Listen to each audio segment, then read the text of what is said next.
राधे राधे। श्रीमद् भगवद गीता के तृतीय अध्याय कर्मयोग के प्रथम श्लोक में अर्जुन भगवान से कहते हैं, अर्जुन उवाच जयसि चेत कर्मणस्ते मता बुद्धिर्जनार्दन तत्किं कर्मणि घोरे मां नियोजयसि केशव व्यामिश्रेणेव वाक्येन बुद्धि मोहयसीव मे तदेकं वद निश्चिन्त्य येन श्रेयोहमाप्नुयाम्। अर्जुन कहते हैं कि हे केशव, हे जनार्दन, अगर आप कर्म से बुद्धि ज्ञान को श्रेष्ठ मानते हैं तो फिर हे केशव, मुझे घोर कर्म में क्यों लगा रहे हैं? आप अपने मिले हुए वचनों से मेरे बुद्धि को मोहित कर रहे हैं। अतः आप निश्चय करके उस एक बात को कहिए जिससे मैं कल्याण को प्राप्त हो जाए। मुझे क्या करना चाहिए? कर्म करना चाहिए या बुद्धि ज्ञान करना चाहिए? क्या करना चाहिए? इसमें अर्जुन मानो यह भाव प्रकट करते हैं कि हे कृष्ण, आप सभी की याचना पूरी करने वाले हैं और मेरी याचना को अवश्य पूरी करेंगे।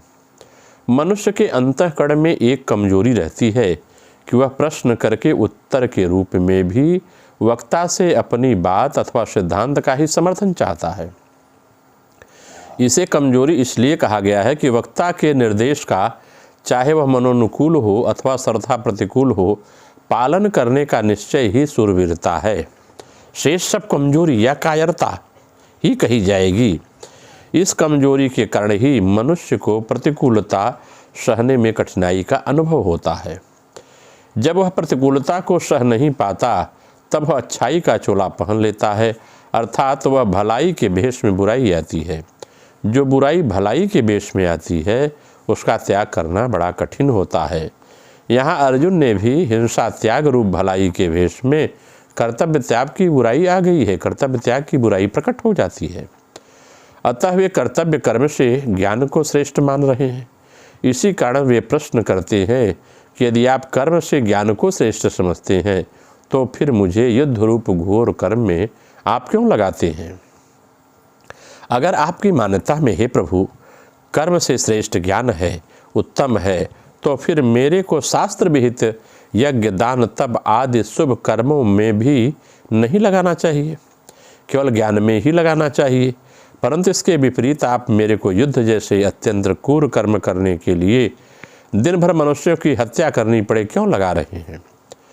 पहले अर्जुन के मन में युद्ध करने का जोश आया था प्रथम अध्याय की शुरुआत में, और उन्होंने उसी जोश में भरकर भगवान से कहा कि हे अच्युत, दोनों सेनाओं के बीच में मेरे रथ को लेकर खड़ा करिए, जिससे मैं यह देख सकूं कि मेरे साथ दो दो हाथ करने के लिए कौन कौन लोग आए हुए हैं, यह बात मैं समझ सकूं।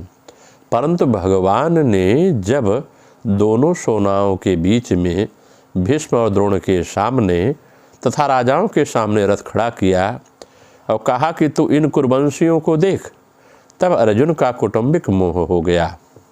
वह जागृत हो गया। मोह जागृत होने से उसकी वृत्ति युद्ध से, कर्म से उपरत होकर ज्ञान की तरफ हो गई, क्योंकि ज्ञान में युद्ध जैसे घोर कर्म नहीं करने पड़ते। अतः अर्जुन कहते हैं कि आप हमें घोर कर्म में क्यों लगाते हैं?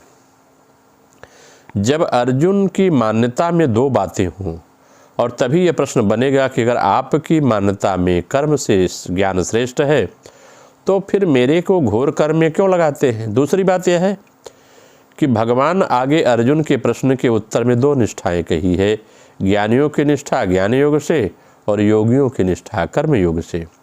इसमें भी अर्जुन के प्रश्नों में जो बुद्धि का ज्ञान लेना है, यशयुक्त संगत बैठता है। कोई भी साधक श्रद्धापूर्वक पूछने पर ही अपने प्रश्न का सही उत्तर प्राप्त कर सकता है। आपेक्ष पूर्वक शंका करने से सही उत्तर पाना संभव नहीं है। अर्जुन की भगवान पर पूर्ण श्रद्धा है, अतः भगवान के कहने पर अर्जुन अपने कल्याण के लिए युद्ध जैसे घोर कर्म से प्रवृत्त हो सकते हैं, ऐसा भाव प्रकट होता है।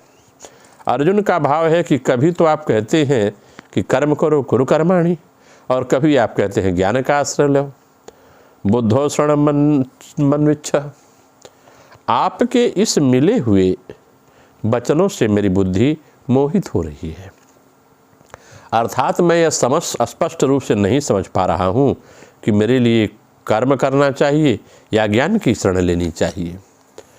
श्रद्धा के कारण अर्जुन भगवान के वचनों को ठीक मान रहे हैं और यह भी समझ रहे हैं कि भगवान मेरी बुद्धि को मोहित नहीं कर रहे हैं, परंतु भगवान के वचने को ठीक ठीक से न समझने के कारण अर्जुन को भगवान के वचन मिले हुए लग रहे हैं और उनको ऐसा दिख रहा है कि भगवान अपने वचनों से मेरी बुद्धि को मोहित सी कर रहे हैं।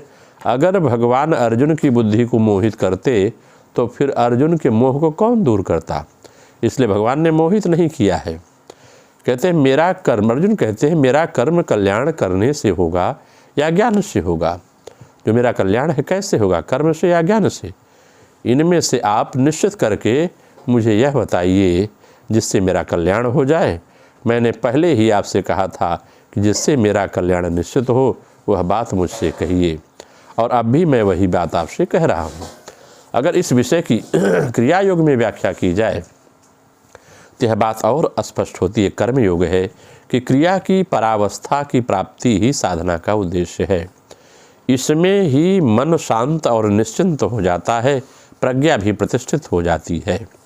यही प्रार्थना करना प्रार्थनीय है, क्योंकि हम निश्चित होकर कूटस्थ दृश्य देख करके चुप होकर बैठे रहते हैं, तब फिर इन समस्त क्रियाओं का तूफान खड़ा करने का प्रयोजन क्या है?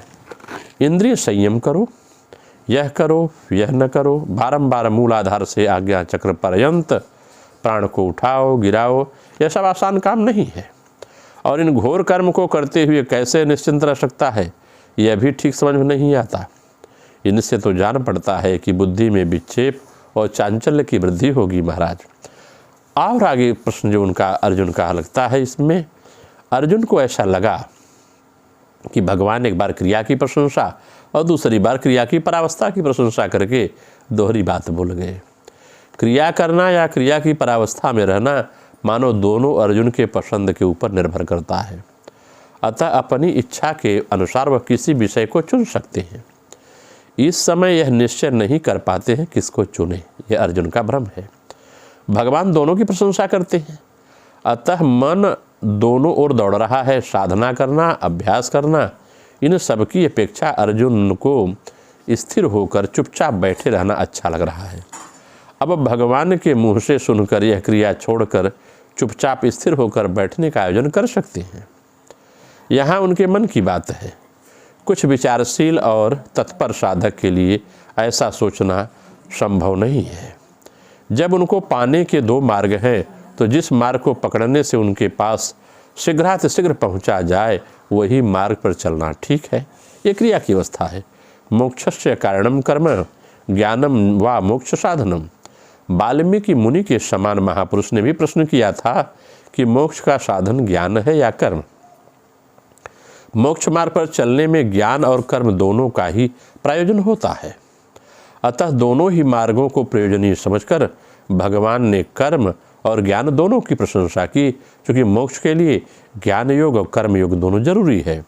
अर्जुन को मोहकूप में डालने के लिए भगवान दोहरी बात नहीं बोलते। हमारी बुद्धि के दोष से हमें यह दोहरी बात समझ में आती है। मोक्ष प्राप्ति के लिए ज्ञान योग कर्म योग दोनों जरूरी है। आगे की चर्चा फिर कल करेंगे। नमो नारायण। राधे राधे। आप सबका मंगल हो।